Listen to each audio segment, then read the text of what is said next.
Hello' everyone, কি খবৰ তোমালোকৰ? আশা কৰিছোঁ তোমালোক সকলোৱে ভালে কুশলে আছা। তোমালোকৰ 6 মাহিলী পৰীক্ষা কেনে চলি আছে কমেণ্ট কৰি জনাবা।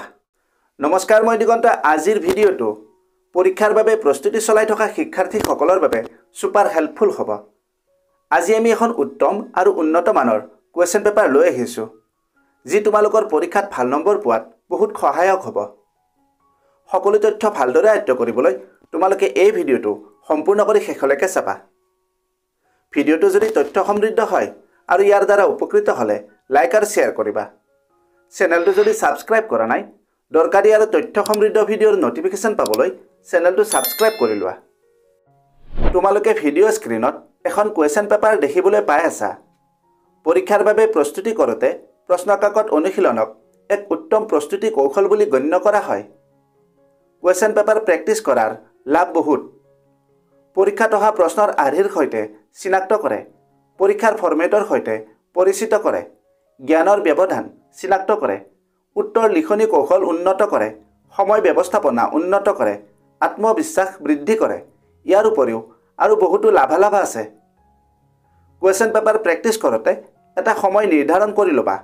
আৰু আটাইতকৈ গুৰুত্বপূৰ্ণ কথাটো হ'ল, কুৱেশ্যন পেপাৰ প্ৰেক্টিছ কৰাৰ কিছুমান টিপছ আছে।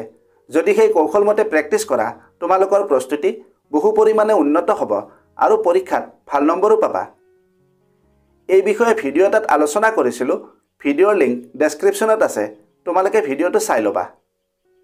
আৰু যদি এই পেপাৰখনৰ PDF লাগে কমেণ্ট কৰিবা।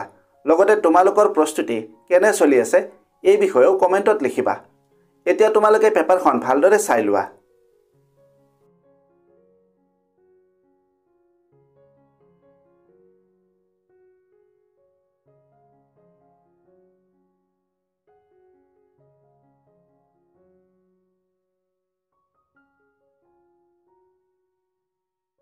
ভিডিঅ'টো যদি হেল্পফুল হৈছে তেন্তে বন্ধু বান্ধৱীৰ লগত এই ভিডিঅ'টো শ্বেয়াৰ কৰিবা আৰু লাইক কৰিবা। আজিলৈ ইমানতে এৰিলোঁ। অতি সোনকালে আন এটা আকৰ্ষণীয় বিষয়ৰ সৈতে পুনৰ লগ পাম। ধন্যবাদ।